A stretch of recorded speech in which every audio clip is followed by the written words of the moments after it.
The recent FBI searches are endemic of what we know, that there is a corruption issue in the city of Detroit.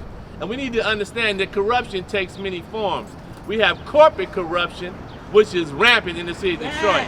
And what I mean by corporate corruption is the corruption of tax abatements and tax captures, which keep our libraries closed, which deny educational funding to our kids. It's the corruption of the dark money packs used by DTE, the Blue Cross and Blue Shield and other corporations that are funding a disinformation machine to confuse the people in the city of Detroit.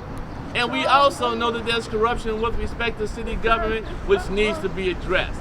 And so the FBI raid doesn't surprise any of us here, because we've known all along that it was corruption. We're trying to figure out what took them so long to take action. Have you heard anything about why they might be, these two are being searched particularly? Well, when the special agent in charge says that the citizens of Detroit deserve a government, he wasn't just specifying a government of a council. The government is made up of council and the mayor's office.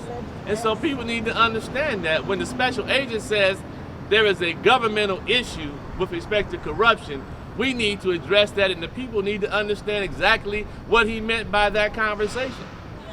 My name is Anthony Adams, candidate for mayor, and now we're outside the McNamara Federal Building in our call for a rally to protect the citizens of Detroit.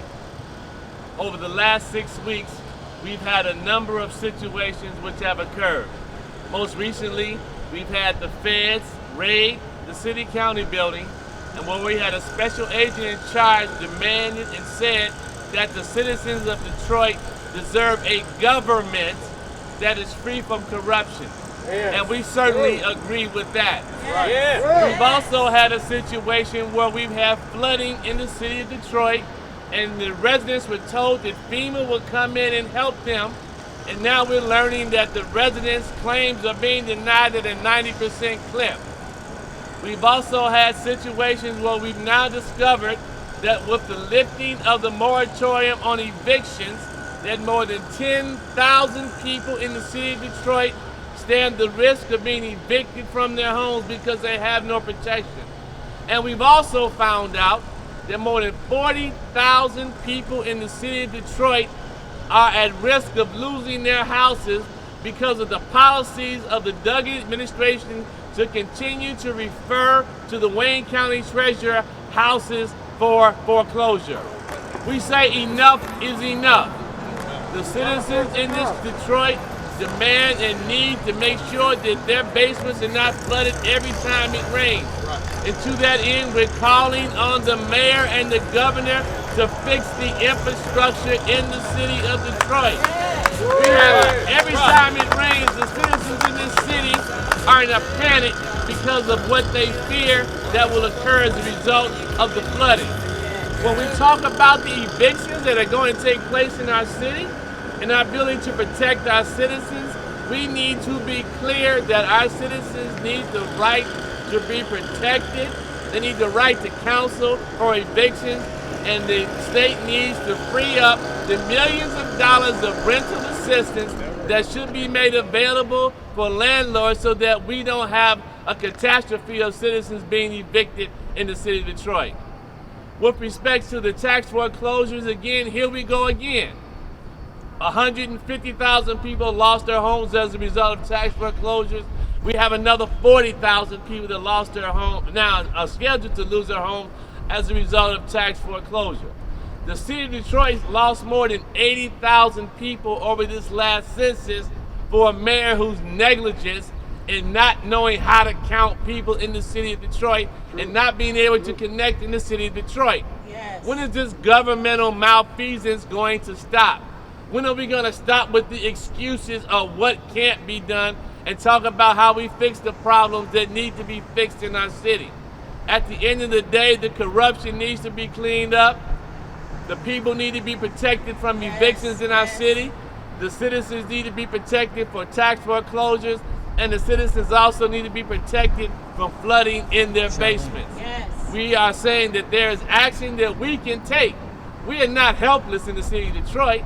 We have actions that we can take that are aggressive, that are positive, that create employment opportunities for Detroiters, that allow people to rehabilitate their homes and fix their infrastructure.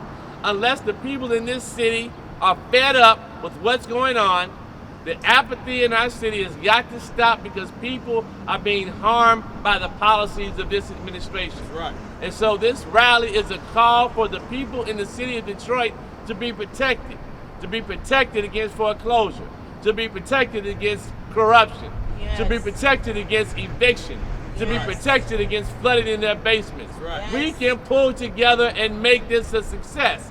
But you gotta have a mayor who's prepared to unite the people in the community, not this divide and conquer mentality. We all need to come together and fight the big fight, which is protect the people who live in the city of Detroit. Yeah. The voters have the ultimate check and balance of power to make sure that we elect people who have high integrity and who have high standards. Whether we're talking about affordable housing for people who are being under housing stress, whether we're talking about affordable water policy, which we clearly need to have in the city of Detroit, whether we're talking about an affordable transportation policy, which we need to have in the city of Detroit, whether we're talking about immigrant rights and protections, whether we're talking about actually having an elected fire commission and we have an elected police commission, why do we not have an elected fire commission? And so all of the aspirational goals that were embodied in Proposal P, I support.